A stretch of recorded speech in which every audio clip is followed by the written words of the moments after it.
Allahü Teala'nın sıfatları 14'tür. 6'sına sıfat-ı zatiye, 8'ine de sıfat-ı subutiye denir. Şimdi bunların isimlerini ve manalarını öğrenelim. Sıfat-ı zatiye, uluhiyet sıfatları. Vücut.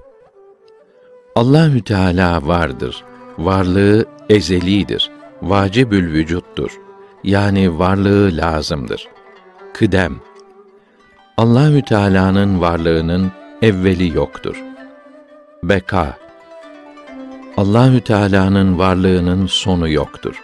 Hiç yok olmaz. Ortağı olmak muhal olduğu gibi zat ve sıfatları içinde yokluk muhaldir.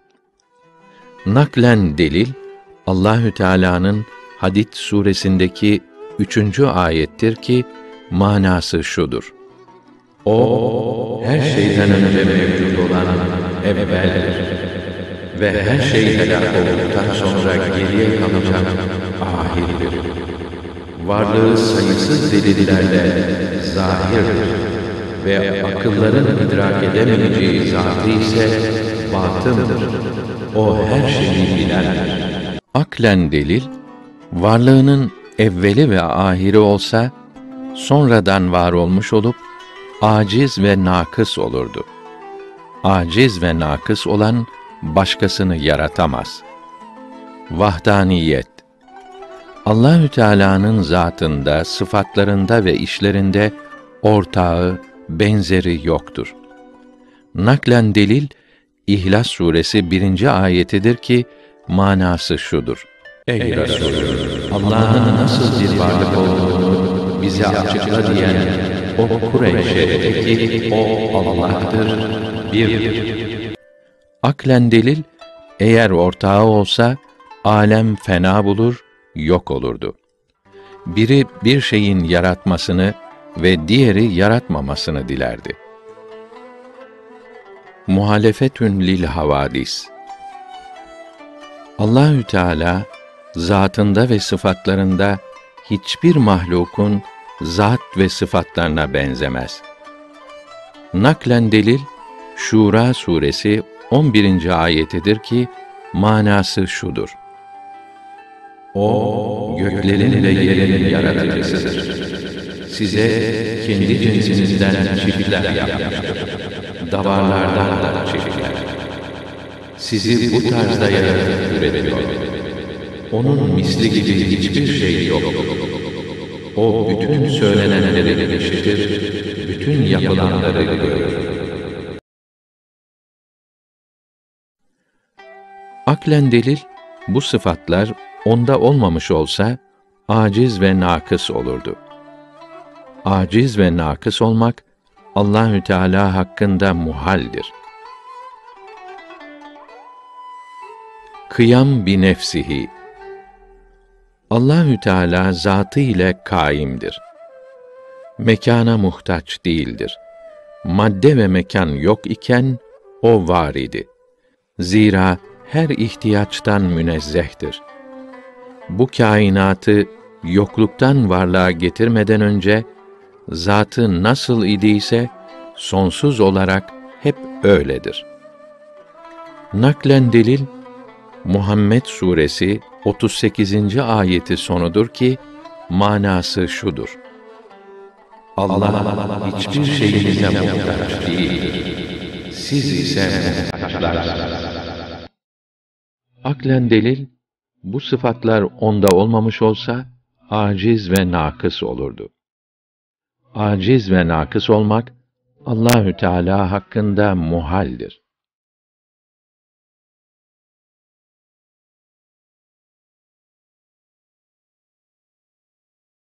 Sıfat-ı subutiye. Hayat. Allahü Teala diridir. Hayatı mahlukların hayatına benzemeyip zatına layık ve mahsus olan hayat ezeli ve ebedidir. Naklen delil Bakara suresi 255. ayetinin baş tarafıdır ki manası şudur: Allah, o Allah'tır ki, kendinden başka hiçbir ilah yoktur. O, ezeli ve ebedi hayat ile bizatihi, yani kendiliğinden diridir. Aklen delil, Allahü Teala diri olmasaydı, bu mahlukat vücuda gelmezdi. İlim, Allahü Teala her şeyi bilir. Bilmesi, mahlukatın bilmesi gibi değildir. Karanlık gecede karıncanın kara taş üstünde yürüdüğünü görür ve bilir. İnsanların kalbinden geçen düşüncelerini, niyetlerini bilir. Bilmesinde değişiklik olmaz. Ezeli ve ebedidir. Naklen delil, Haşr suresi 22. ayetidir ki, manası şudur: O öyle Allah ki, ondan başka hiçbir ilah yok. Gizliyi de bilir, aşikârı da. O Rahmandır, Rahim'dir. Aklen delil, Allahü Teala'nın bilmesi olmasa, aciz ve nakıs olurdu. Aciz ve nakıs olmak, onun hakkında muhaldir. Semi, Allahü Teala her şeyi işitir. Vasıtasız, cihetsiz işitir. İşitmesi kullarının işitmesine benzemez. Naklen delil, İsra suresi 1. ayetidir ki, manası şudur: her türlü noksanlıktan münezzeh olan o Allah'tır ki, kulunu gece Mescid-i Haram'dan alıp o etrafını mübarek kıldığınız Mescid-i Aksa'ya kadar götürdü. Ona ayetlerimizden gösterelim diye yaptı. Hakikat bu. O her şeyi işitir, her şeyi görür. Aklen delil, işitmesi olmasa aciz ve nakıs olurdu. Aciz ve nakıs olmak, Allahü Teala hakkında muhaldir. Basar, Allahü Teala aletsiz ve şartsız görür. Görmesi göz ile değildir. Naklen delil, İsra suresi 1. ayetidir ki, yukarıda geçti. Aklen delil, görmesi olmasa aciz ve nakıs olurdu. Aciz ve nakıs olmak, Allahü Teala hakkında muhaldir. İradet, Allahü Teala'nın dilemesi vardır. Dilediğini yaratır. Her şey onun dilemesiyle var olur. İradesine engel olacak hiçbir kuvvet yoktur. Naklen delil, İbrahim suresi 27. ayetidir ki, manası şudur: Allah, iman edenleri hem dünyada hem ahirette sabit söz olan şehadet kelimesiyle tespit eder. Tevhide bağlılar. Allah zalimleri şaşırtır ve Allah dilediğini yapar. Aklen delil, eğer dilemesi olmasa aciz ve nakıs olurdu. Aciz ve nakıs olmak, Allahü Teala hakkında muhaldir.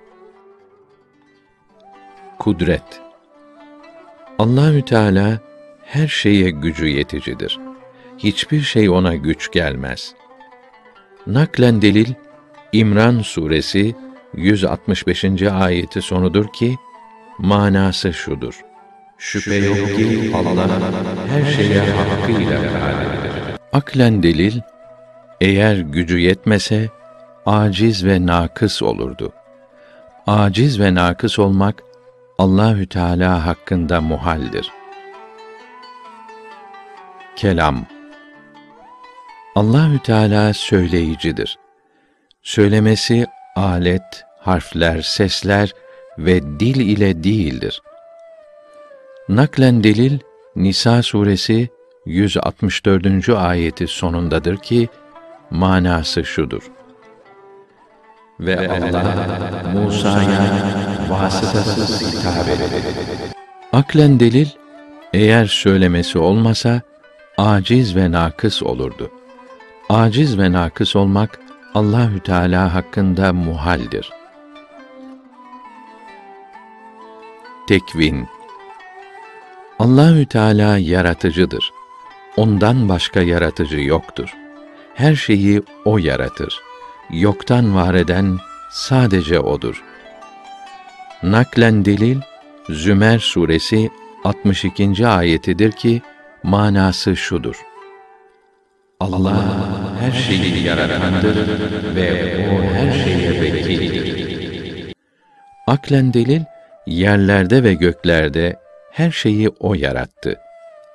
Eğer yaratıcı olmasa aciz ve nakıs olurdu. Aciz ve nakıs olmak Allahü Teala hakkında düşünülemez.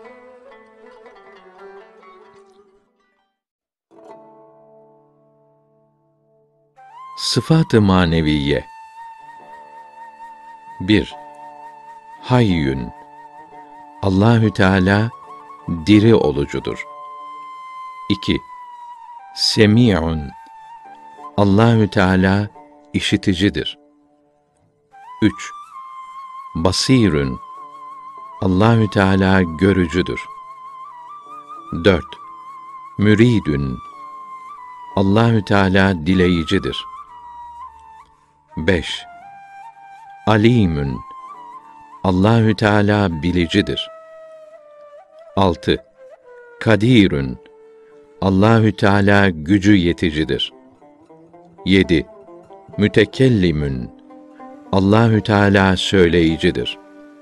8. Mükevvinün. Allahü Teala halk edicidir.